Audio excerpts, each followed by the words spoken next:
name is Kevin, and I'm coming to you from Magoosh headquarters.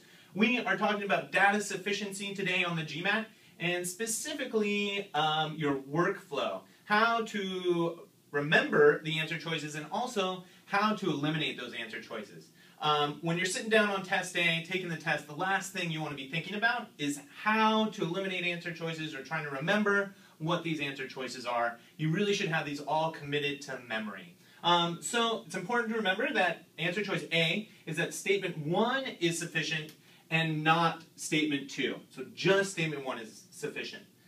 Answer choice B is that statement 2 is sufficient and not statement 1.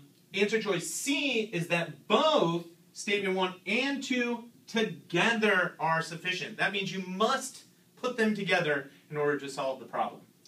Answer choice D is either statement 1 or statement 2 will solve the problem, and so that means you can use statement 1 by itself or use statement 2 by itself.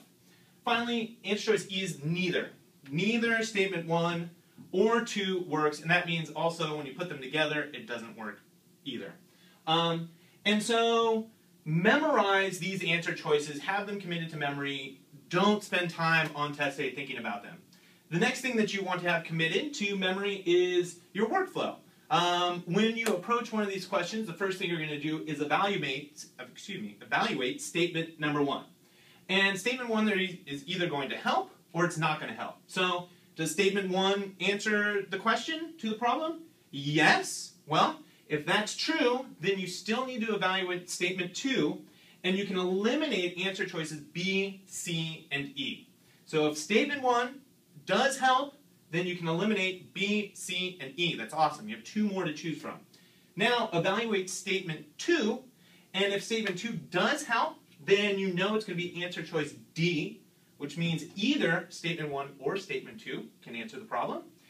If you get to statement 2 and it doesn't help you at all, you don't get the answer using statement 2, then the answer is going to be A, which means just statement 1, not 2 is sufficient. If at the beginning, and you're evaluating statement 1, you realize statement 1 doesn't help you solve the problem, then you still have to come and evaluate statement 2. And at that point, you've eliminated D and E, and you're just focusing on either it's going to be B, C, or E. So if statement 2 does help, then you found answer choice B, because answer choice B says that statement 2 is sufficient, not statement 1. And then if you answer no here, this is where you're going to be doing the most work, the most evaluation. You can see that you'll get to the answer much quicker, these other paths. But if statement 2 doesn't help by itself, then you have to decide, if I combine statement 1 and statement 2, will it help me to find the answer to the problem? If the answer is yes, then you know it's answer choice C, which is both statements 1 and 2 together help.